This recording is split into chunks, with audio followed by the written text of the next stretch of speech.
Kulex Soliman ang malupit sa katotohanan. Mga kabunyog, mga kababayan, pag-usapan po natin itong matapang, itong matapang at makisig na spokesperson o spokesman po ng House Prosecution Panel na si Attorney Antonio Bukoy. Bukoy ba o Bukoy? Hindi ko alam ang pronunciation nito, no? Mga kabunyog, mga kababayan. So itong si Attorney Antonio Bukoy ay isang human rights lawyer. Ito po ay abogado nung FLAG, yung Pre-Legal Assistance Group. Panahon pa po ito. Ito rin po ay naging abogado ng Mabini. So ito yung mga volunteer lawyer, no, na tumutulong tungkol po sa human rights. Yan po si Attorney Antonio Bukoy o Bukoy, no. Ngayon, ito po ang itinalagang tagapagsalita ng House Prosecution Panel, no, yung mga congressman po na lilitis kay Sara Duterte. Ayan, siya po ang tagapagsalita. So matindi po. Talagang bumanat agad itong si Attorney Bukoy, maraming binuko. Maraming binubuking itong si Attorney Bukoy. Alam niyo po, bakit kailangan po, may nagtatanong sa akin, bakit kailangan ng tagapagsalita ng prosecution panel? Siyempre, kailangan po ng unity. Yung kaisahan ng statement para hindi kalat-kalat yung mga statement ng prosecution.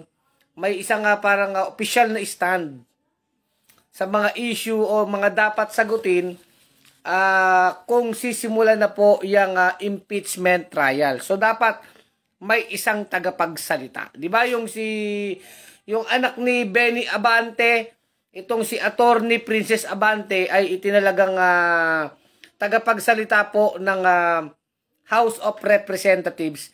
Ngayon naman po itong si Attorney Antonio Bukoy ang itinalagang spokesman po ng mga prosecutor ni Sara Duterte. Ngayon, ang tindi po nito. Ang sabi po ni Attorney Bukoy, talagang bumanat agad. Sabi niya, kung daw yung mga sagot ni Sara Duterte tungkol sa kanyang confidential fund ay katanggap-tanggap, yung mga paliwanag ni Sara, kung yun ay katanggap-tanggap, sabi ni Attorney Bukoy, wala na sana tayo ngayon dito. Wala nang impeachment. Kung si Sara Duterte naman daw ay talagang gustong manumpa at sumagot ng maayos dun sa mga tanong sa kanya, dun pa lamang sa Quadcom, dun sa pagdinig sa Quadcom, kung sinasagot lang yan ni Sara Duterte ng maayos, at siya'y nanumpa, wala na sanang impeachment trial na nangyayari ngayon. Kung ang sagot ni Sara ay katanggap-tanggap.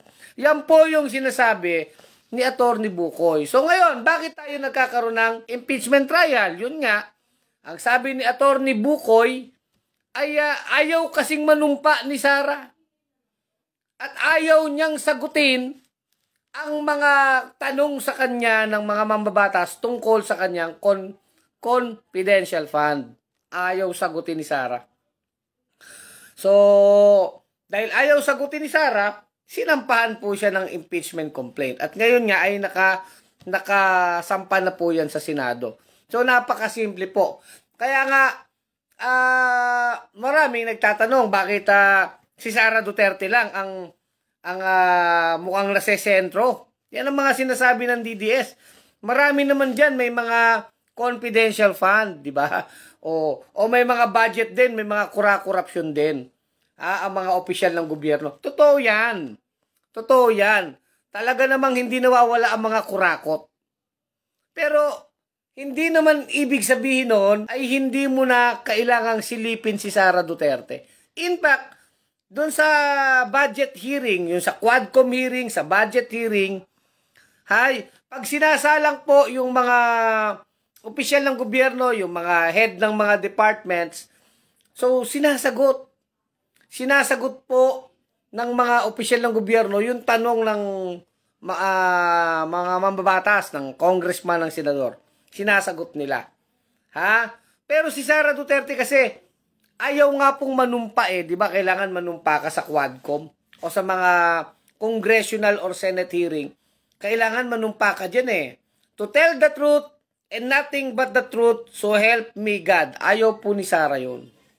O yan ang napala ni Sara. Di ba mga DDS, yan yung pinupunto ni Attorney Bukoy.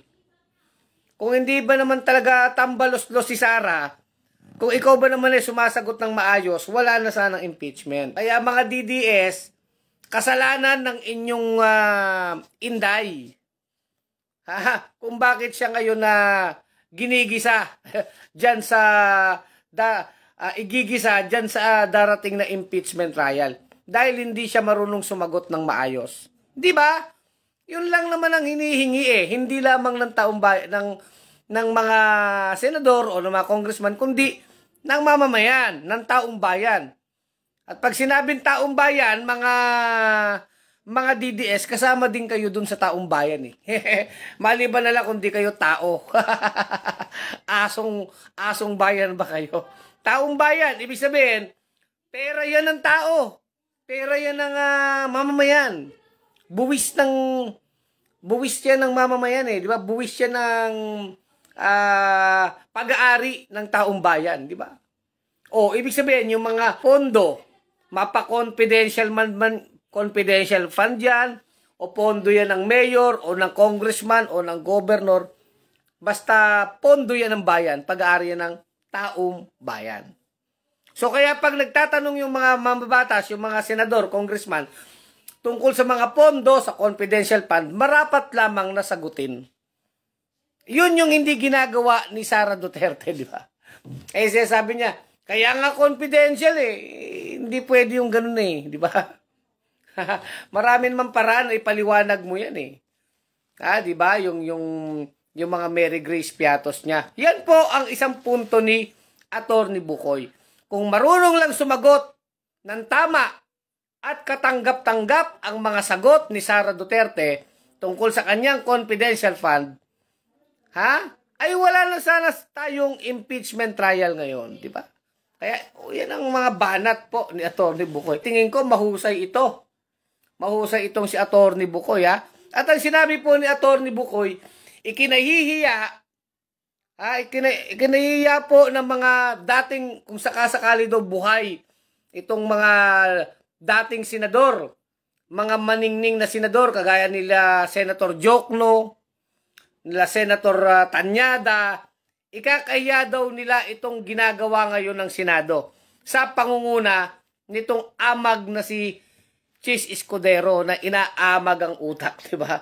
Hindi alam ang salitang forthwith. So yun sinasabi ni Attorney Bukoy, nakakahiya, ikahihiya ng mga dating senador, itong ginagawa ng Senado ngayon. Sapagkat kahit po yung basic na pag-unawa, basic lang na pag-unawa sa sinasabi ng saligang batas, pinipilipit po yung salitang forthwith na ang ibig sabihin ay agad-agad, kay Chis Escudero hindi nila maintindihan yun. Kaya nga sabi rin ni Attorney Bukoy, sang-ayon siya po sa sinabi ng isang dating maestrado ng Korte Suprema. Ayan mga DDS may dating maestrado po ng Korte Suprema at di lamang maestrado, punong maestrado. Dating Chief Justice Reynato Puno po ang nagsabi, mga DDS. Ano pong sinabi ni dating Chief Justice Reynato Puno? Na maaari nga na merong pang-aabuso sa kapangyarihan o yung tinatawag na grave abuse of discretion. Itong ginawa ng Senado sa pagbabalik o pagre-remand o pag-re-return ng articles of impeachment sa House of Representatives. Sinasabi po ni dating Chief Justice Puno, mukhang yan ay pang-aabuso ng Senado sa pangunguna ni AMAG na Senate President Escudero o Escuduterte. Escuterte. Escuterte ang tawag sa kanya, no? Escutupido. Estupido, di ba? Ha? Si SP Escudero Escuterte. O, di ba? Bakit po? Ibinalik po yung articles of impeachment sa House na walang ganung probisyon sa saligang batas na pwedeng ibalik ng Senado ang articles of impeachment na inaprubahan na ng House of Representatives. Kaya sinasabi po ni Atty. Bukoy, siya ay sumasang-ayon sa opinyon ng dating Chief Justice ng Korte Suprema. Di ba mga DDS? Yan po ang nagsasalita niyan ay isang batikang abogado at isang dating maestrado ng Korte Suprema.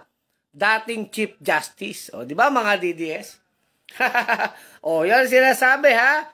Talagang nag-agree siya na talagang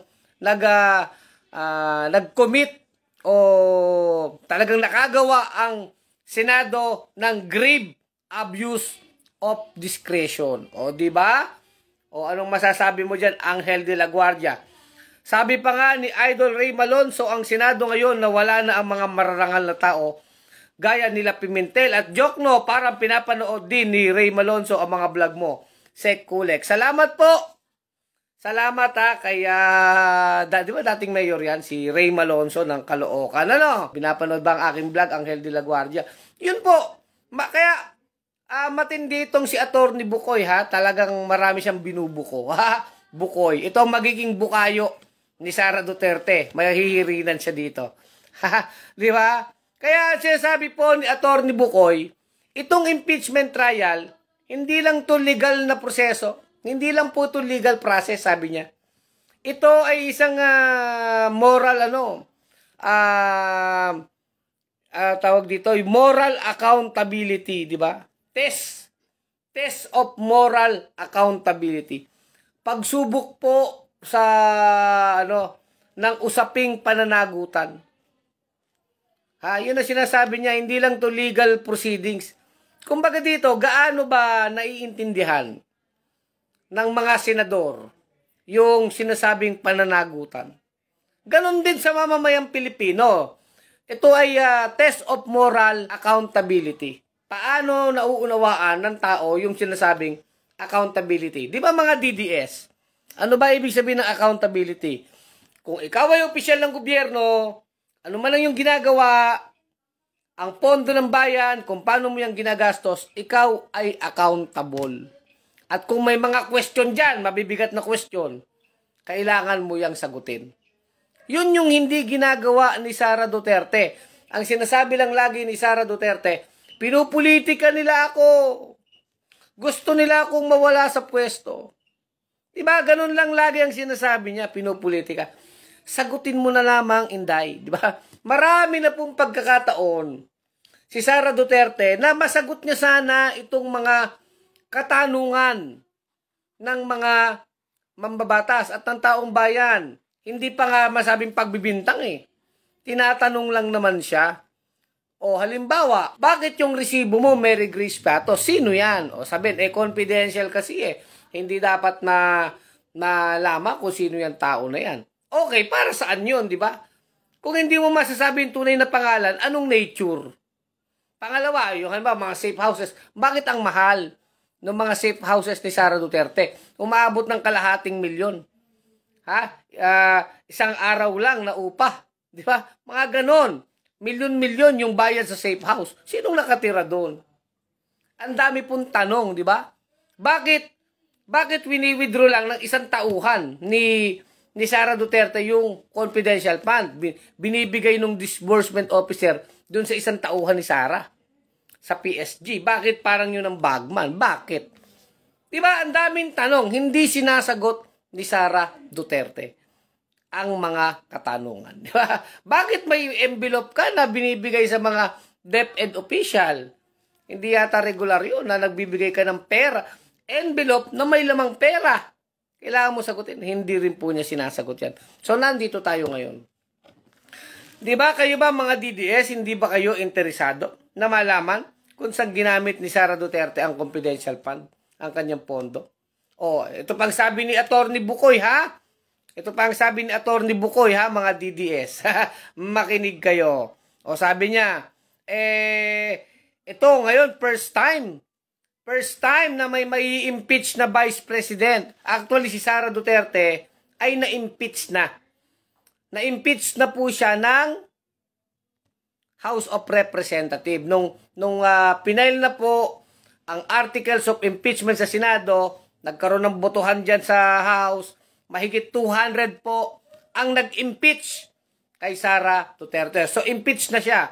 Ang kailangan lang po sa Senado ay isang impeachment trial kung siya ay iko-convict o hindi iko-convict. Pero siya po ay impeach na. Ngayon, sabi ni Atty. Bukoy, ngayon lang nagkaroon po ng isang impeachment trial kung sakasakali na ang isang Vice President ay nangongontrata ng hitman. Ha? Nangongontrata ng hitman. Alam niyo hitman? Yung mga tagapatay, ano? Ha? Nangongontrata ng hitman para ipapatay ang Pangulo. Ipapatay ang First Lady at ang Speaker of the House. Yan po'y hindi naman inventong kwento.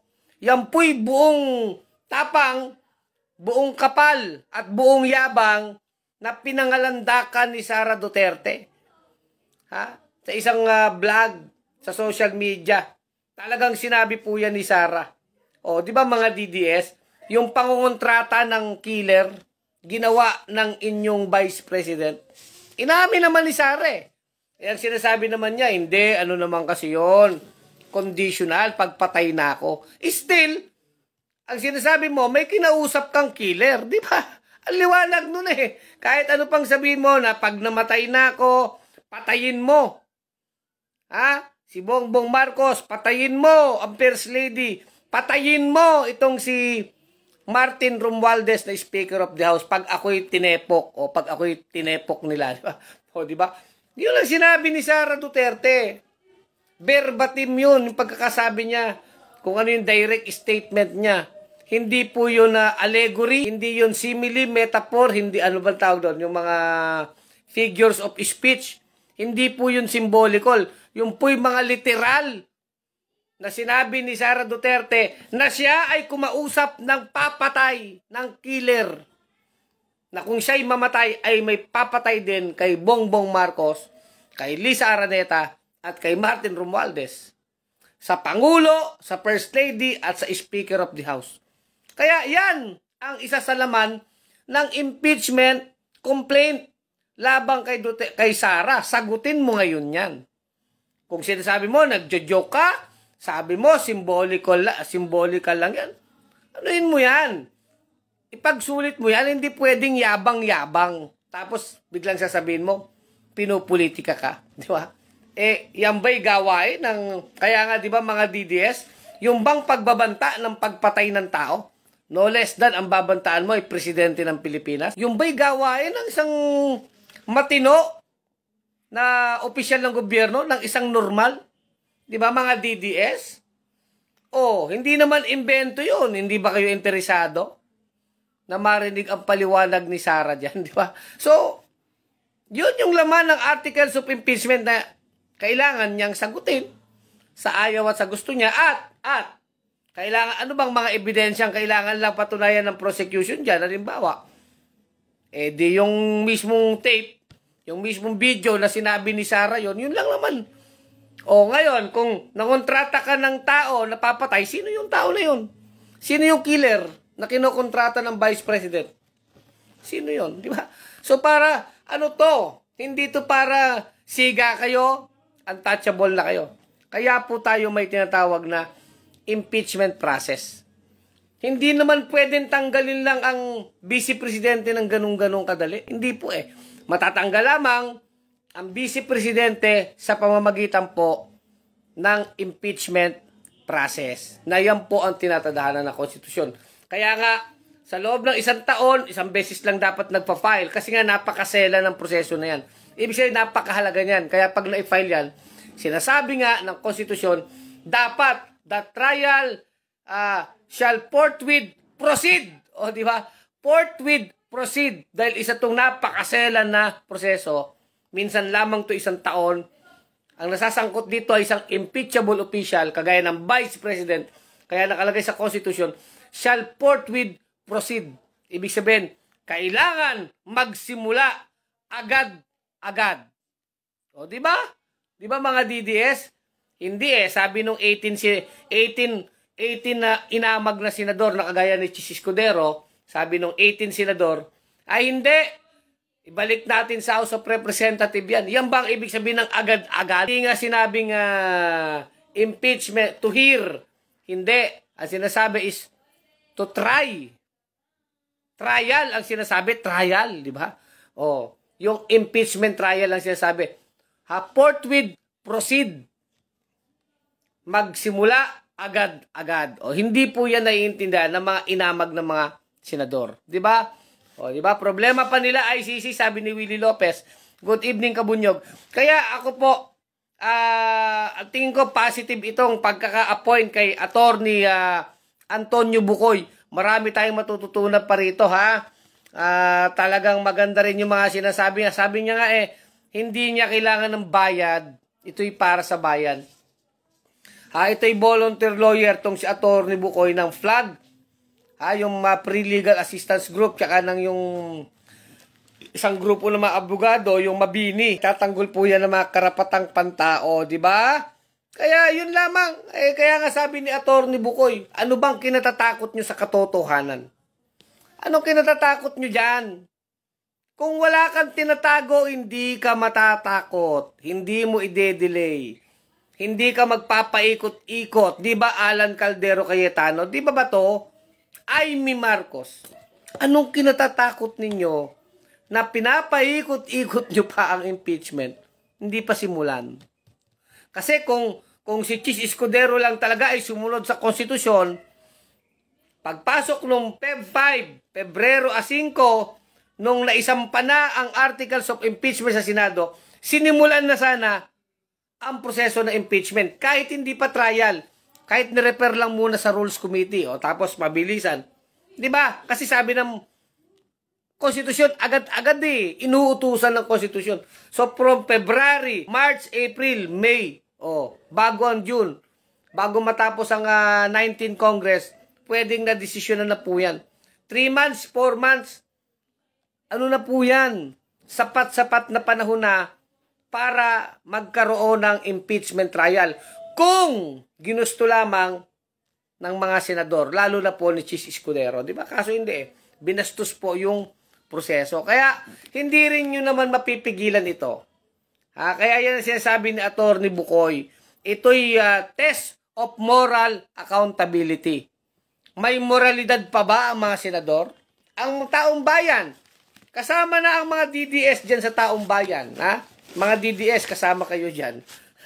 Hindi lang naman yan mga kung sinong grupo. Pag sinabing taong bayan, di lahat tayo. Ito'y pagsubok sa pananagutang moral o moral accountability. Kayo ba'y naniniwala pa na dapat pinangangalagaan ang pera ng bayan? Yan ang matanong. Dapat naniniwala tayo dyan. Naniniwala ba kayo na dapat matapat sa paggamit ng pondo ng bayan at anumang tanong tungkol sa pera ng bayan ay dapat sagutin?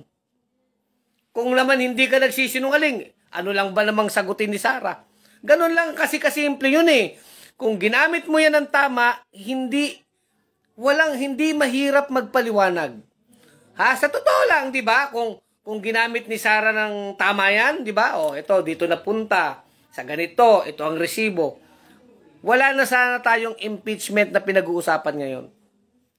Di ba? Yan din yung punto ni Attorney Bukoy. Wala na. Kung maayos lang yung paliwanag at totoo naman na ginamit ng tama, anong problema dun?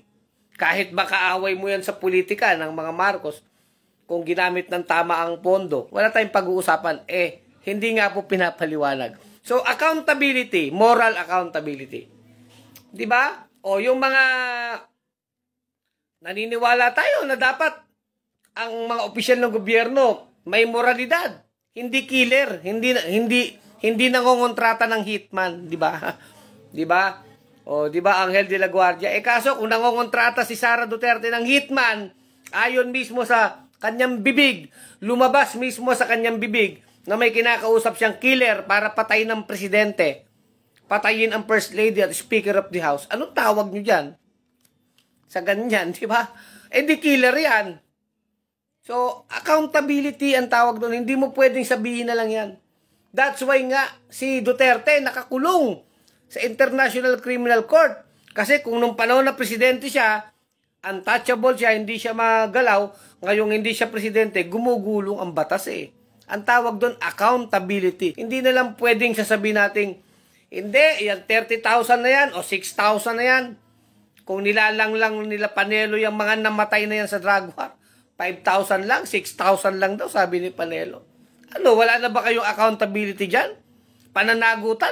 Normal na lang ba yung 6,000 na namatay? Granting, sabi ni Panelo, 6,000 o 5,000 lang. Kausap niya si Attorney Christy Conti. Whether it's 6,000 or 5,000 or 30,000 ang namatay, libo-libo namatay. Normal ba yan? Sabihin mo may drug war si Duterte. O the accountability, sagutin nyo yan. Inutos ang pagpatay. O, kailangan panindigan mo yan Duterte. Yan, nakakulong si Duterte ngayon sa ICC.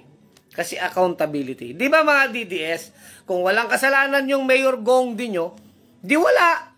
Pagtanggol niya sarili niya doon. Kung may kasalanan siya, magdusa siya. Ganon din si Sara Duterte. Ang tawag doon, accountability. O, halimbawa, DepEd official, sinusuha, may sobre, may lamang pera, ibinibigay ni Sara Duterte sa ilang opisyal ng DepEd. Lalo dun sa mga naka-assign sa procurement, sa mga kontrata. Bakit mo ginagawa yun? Anong tawag doon? Bonus? Kung bonus yun, di sana dumadaan sa regular na proseso ng disbursement ng budget, di ba? Yung kung yan ay sasabihin mo, hindi, bonus yan. Or incentive yan. O di dapat, fair. Then, dumadaan sa tamang channel, sa normal na proseso, sa accounting, sa auditing, everything, di ba? Bakit binibigay na parang sindikato? Nakalagay yung pera doon sa sobre, inaabot doon yung envelope, may lamang pera. Payola ang dating nun eh. Binibigay mo sa mga DepEd official, Sara Duterte. O, sagutin mo yan. Harapin mo yung mga DepEd official na napipit-pit ngayon, naiipit. Silang nagsasabi na namimigay ka ng sobre na may lamang pera, nanunuhol ka. Bribery. Isa po yan sa mga tawag dito, nandun sa articles of impeachment, mga reklamo kay Sara Duterte. Sagutin mo. Bakit? Accountability. O, di ba? Ang ano na, totoo ba yan o hindi? Bakit nga naman may pasobre ka? Payola yan eh. O, di ba? O, sa mga yan, yung pagkontrata mo ng hitman, yung pamimigay mo ng sobre na may lamang kwarta sa mga DepEd official, yung confidential fund mo. O, yun yung mga, sagutin mo yun, Sara, sa impeachment trial. At hindi ka pagbibintangan, maglalatag ng ebidensya na yung mga inaakusa sa'yo ay ginawa mo talaga. So, trabaho yan ng prosecution. Ilatag ang mga ebidensya. At hayaan nating makita ng taong bayan. Meron pang masasabi, tumatanggap ka at ang pamilya mo ng pera galing sa drug lord. Nako, napakatindi yan. Napakatindi yan. O, lalatagan ka ngayon ng ebidensya. Anong ebidensya dyan? Bank account na pirmado mo, wini-withdraw nyo sa inyong account na kapangalan Sara Zimmerman Duterte. O, di ba, yung mga kapatid mo, o kung si Sebastian o si Paulo Duterte, nakapangalan sa inyo ang bank account, galing ang pera hinuhulugan ng isang drug lord. Di umano, o kung sino yan, o patutunayan yan sa impeachment trial, hindi pwede ang pagbibintang, lalatagan ka ngayon ng ebidensya, sagutin mo yan. Anong ebidensya niyan? Yung actual na bank record, bank account mula sa bangko. Kung BPI yan, di BPI. Ipatatawag yung bank manager, yung teller, wala kayong lusot dyan. Pati yung official na kopya ng bank account, pati transaction history. Ano yung transaction history? Kailan na dineposit, kailan winidraw, anong araw, anong buwan, anong taon, anong oras, anong minuto. Alam niyo ba kahit minuto meron yan? Sino ang nag-withdraw? Sino ang nag-deposit? Alam din po yan. Nakalagay po yan sa bank history. Lahat naman nagbabangko, alam yan eh. Ang tawag yan eh, history, di ba? Bank history. Pwede kang humingi kopya niyan eh, sa bangko eh. O, sa buwan na to, ito ang hinulog, ito winidraw, o magkano, sino naghulog. Di ba? O tumatanggap kayo ng pera sa drug lord, o yan, patutunayan po yan ng prosecutor. At yan ay sasagutin mo. Sara Duterte, kung ayaw mong sagutin, lagot ka. O ayaw mo sagutin, di totoo. Yan. O di kailangan sagutin mo yan. Mamimilipit kayo. Mamimilipit si Sara sa pagsagot niyan. Kahit pa 16 yung kinuha mong abogado mo. Kahit 1,000 pa yan, paano mo sasagutin yan? Anyway, yan nga yung sinasabi natin. Hayaan lang natin umusad ang impeachment trial. Kasi kung sa tingin ni Sara Duterte wala siyang kasalanan, napakadali lang sa isang tao talagang dumepensa pag alam mong ikaw ang nagsasabi ng totoo. Diba? Ganun lang kasimple. Pero kung alam mo na may ginawa kang katarantaduhan, na i-guilty ka talaga, alam mong ginawa mo yan, lahat ng palusot, lahat ng pambabraso ay gagawin mo para umiwas sa tinatawag na accountability. Diba? Pananagutan. Diba? Raul Silada, wala siyang kaibahan o nahigitan pa niya ang tatay niyang si Digong sa pagiging mamamatay tao. Diba? Matindi. Inamin nga ni Sara yan. Diba? Kabunyog Raul Silada na siya'y nakikipag-usap, nangongontrata ng hitman. Yan yung sinasabi ni Attorney Bukoy, no? Nangongontrata ng hitman, di ba? O, anong ebidensya yon? Di yung sinabi niya sa video, ano ba galing naman sa kanya yun eh. Mahirap yun. Ice Pra, simple explanation, sir. Okay, oo nga eh. Ginagawa lang nating simpleng explanation. Kaya bakit nagagalit kayong mga DDS? Wala ba kayong moral accountability? Hindi kayo naniniwala dyan? Di ba mga DDS? Bakit kayo natatakot? Bakit natatakot ba kayo sa ebidensya? Kung peki naman yung ebidensya ng prosecution, peki pala yan. Di lalong matuwa si Sara. Mananalo siya. Kung peki ang ebidensya ng prosecution. kung kumpiyansa si Sara na hindi niya yung ginawa, at talagang siyang nagsasabi ng totoo, abay, anytime, di ba? Baka siya pa magsasabi, sige na, bilisan na natin yan. Magkaalaman na tayo sa mga taong nagsasabi ng totoo at malinis ang konsensya. Mas gusto ng mga tao na yan, kung malinis ang konsensya mo, bilisan na natin yan, trial na yan. Matapos na yan. Di ba? Ganun po yun.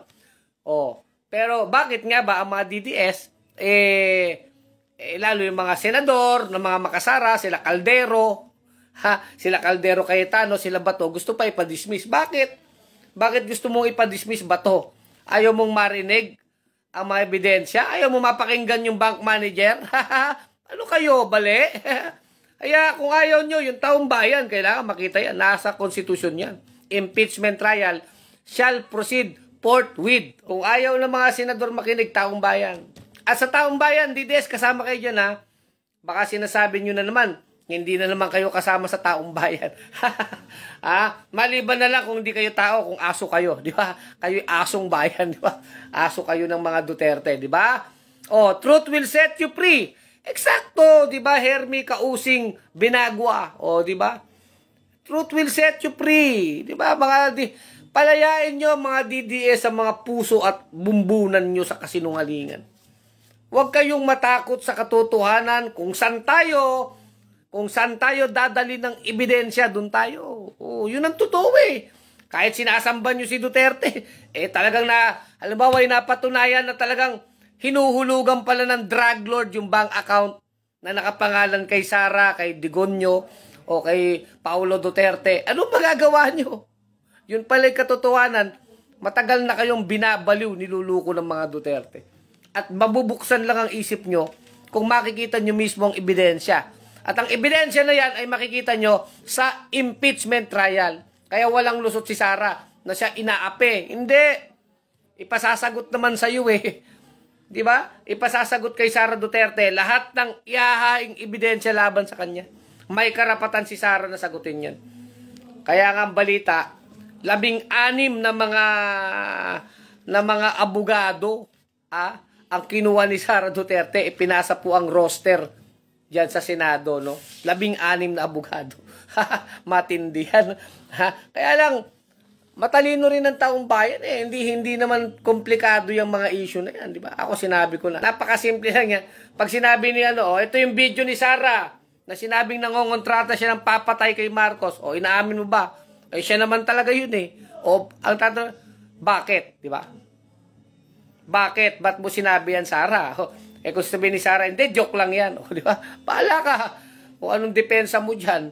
Di ba? Ganun lang kasimple yung mga DDS. Di ba? Tinatakot mo naman si Sara, Sir Kulex. Lalong hindi na yan naharap sa impeachment, sabi ni Abner Manggubat. Hindi, meron naman siyang 60 na mga abogado, di ba? Bakit tinatakot ko ba si Sara Duterte? Di ba? Ganun lang nga. Kaya sabi ko nga yung video ni Sara na sasabing may kinausap siyang killer. Di tatanong, sino ba yung killer? Ano ibig mo sabihin? Napapatayin si Marcos. Baka sabihin ni Sara, hindi, yung word na papatayin, ibig sabihin lalambingin. Di ba? Ano ba ibig mo sabihin sa papatayin? Ano kaya palusot ni Sara doon? Ano kaya gagawin ng mga abogado niya, dyan? Depensa. Kawawa rin ng mga abogado ni Sara pag nagkataon no? Di ba sinabi ni Sara yon? Sinabi ni Sara, hindi, revenge from grave yun. Paghihiganti daw galing sa libingan, pagpatay na daw siya. Hindi! Active yung sinabi mo, may kinausap kang killer. Di ba? Doon pa lang Paano mo yung lulusutan, Sara Duterte? Sige nga. Vice President ka, may kinausap kang killer? Sige nga. Kung sa karaniwan tao yan, may kinausap kang killer, di ano na yan? Pinaka mababang kaso niyan is attempted murder, di ba? Nagtatangka ka na, napapatay ka ng tao, di ba? Inamin ni Sara yan, di ba? Anong ebidensya ang kailangan dyan? Simple, yung video niya, yun lang. Then paliwanag, paano siya idedepensa ni Cayetano, o ni Bato, o ni Bongo? Anong depensa nyo? Sinabi niya yan. Maliban na lang kung iba ang bokabularyo ng mga DDS, yung salitang pagpatay, ano bang interpretasyon ng mga DDS doon? Baka abot sa ganun, di ba? Arcel Anyes present. Mga traidor ang pamilyang Duterte, sabi ni Dodoy Noda. So ayan abangan natin ang mga statement pa ni Attorney Antonio Bukoy, ang hinirang na tagapagsalita ng mga House Prosecutor Panel. Yung panel po ng mga prosecutor na lilitis nauusig kay Sara Duterte. Si Attorney Antonio Bukoy po ang kanilang spokesperson, di ba mga kabunyog, mga kababayan? Sir Jimmy De Vera nanonood. Jose Rex Abilia del Rosario, hi ka Kulex Suliman, mabuhay ka. Salamat Jose Rex. Hello Rex, salamat sa iyo sa ating mga matagumpay na rally diyan sa Senado, no. Rex Abilia del Rosario, nagbablog din yan. Nestor Lopez, Sir Kulex, matanong lang po kung nanalo kayo sa Bulacan noong nakaraang eleksyon. Hindi po, tayo hindi kinapos, no? Kinapos po tayo sa Bulacan. Pero okay lang, tuloy-tuloy lang ang ating laban. Vicente Agustin Jr., mahalata mo, natataranta na kampo ni Sara at pati mga senador. Ramdam nila na hindi na nila kayang hadlangan sa press on pikon na si Escudero. Napipikon na ba si Escuterte? Escabeche Escuterte. Tawag po kay Escudero kay Escuterte na, no? Alam mo na, si Cheese naman kasi simpleng salitang Portwid nagtatanga-tanga-tangahan tong si Cheese, di ba? Di ba? Kaibigan at sister Daisy de la Cruz, good evening Kabunyog at ating kaibigan dyan sa Caloocan, Sister Daisy de la Cruz. Kamusta na kayo nila Ma'am Ina de la Cruz ng Japan, Sister Daisy. Alam ko, nasa kondo ka pa eh, no? Sana all, ano? Samuel Encina Libiran, good evening, sir. Mike Martinez, watching from San Francisco, California. Bunyog pa rin tayo dyan. Galing mo, Attorney Bukoy. Oo.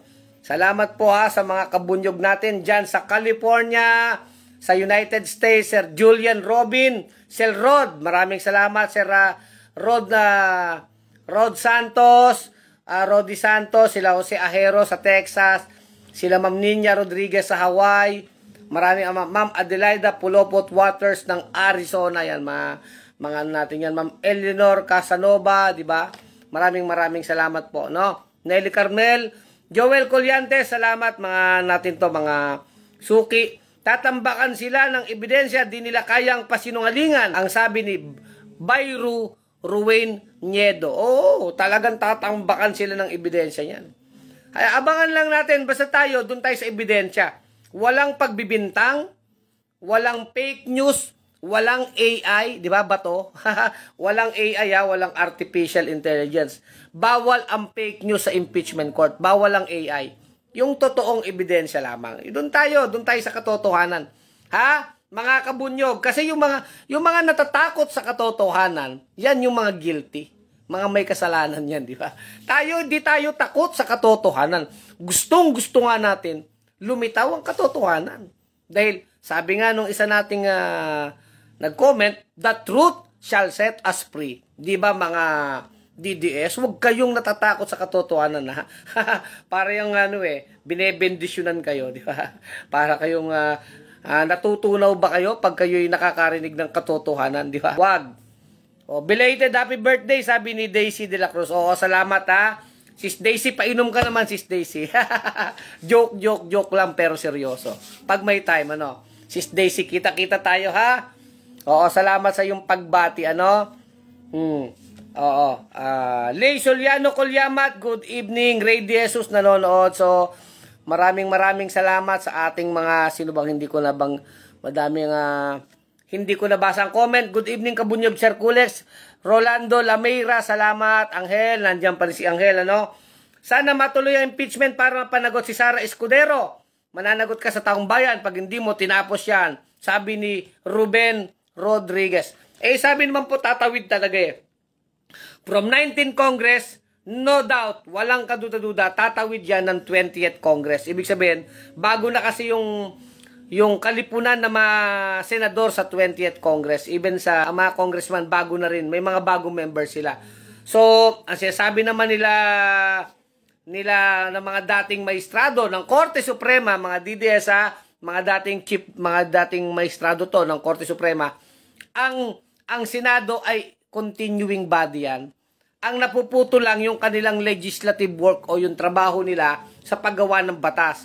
So, yung paggawa ng batas from 19th Congress, mapuputol yon, sisimulan uli sa 20th Congress. Yung pong paggawa ng batas o legislative function. Pero, yung kanilang pagiging impeachment court, magpapatuloy po yon from 19th Congress to 20th Congress. Bakit? Hindi po yan legislative function. Yan po ay isang special na duty. Special function po yan. Isang obligasyon po yan. Yung impeachment process na iniutos ng saligang batas. So, continuous process po yan. So, ang Senado, as an impeachment court, is a continuous body. Tuloy-tuloy po yan na institusyon. Di ba mga DDS? Maliwanag yon ha? Yan ay ayon sa mga eksperto sa batas. Hindi po yan ayon kay Kulex Soliman. Ha? Walang fake news, walang AI ha mga DDS ha? Huwag kayong gagaya kay Tobats na idol nyo. Mahilig sa AI. Ano? Tama po Sir Kulex, ang katotohanan na magpapalaya sa bayan. Samuel Encina Libiran, salamat. O Margarito Tampos, good evening Sir Kulex. Ang daming abogado ni Lustay Queen Sara Pusit, Sir Kulex. Pero kahit marami ang mga abogado niya, wala rin niyang magagawa kung marami at mabigat ang mga ebidensya laban sa kanya. Tama naman eh. O talagang walang magagawa yan. Katotohanan, talagang matalas yan. Walang makakapigil sa katotohanan. Ano? Ang kaso, hindi yan padamihan ng abogado para manalo. padamihan at patibayan yan ng ebidensya. Eksakto yan, ha? Tama po yung sinabi nyo, ha? Kabunyog, sino ba nagsabi? Margarito Tampos. Oo, sakto po yung sinabi nyo, ha? May nagbati pa ng birthday ko rito, no? Medi Poster Losa, hello ma'am Medi Poster Losa, maraming salamat. No, Mila Bianino, maraming salamat po, Ma'am Mila Bianino, no? Yan, yung mga Willie Lopez, Nancy Sinisa, hello. Ma'am Nancy Sinisa, Ma'am Marlene Makaspak, hello Sekjen, hello po. Bunyog Pampanga, Ma'am Marlene Makaspak. Sila Ma'am Wilma Suarez, hello Ma'am Marlene dyan sa Lubao, ano? Sam Daniel, good evening Sir Kulek, salamat po. So hanggang dito na lang ating vlog. Kulek Soliman, ang malupit sa katotohanan sa bunyog pagkakaisa. Mga kabunyog, mga kababayan, tuloy ang laban. Bunyog, bunyog, halikan na kasama ka. Bunyog, kapag buklod ay may pag-asa. Luzon, Visayas, Mindanao, isa ang pananaw. Sa bagong Pilipinas ang bunyog isisigaw. Bunyog.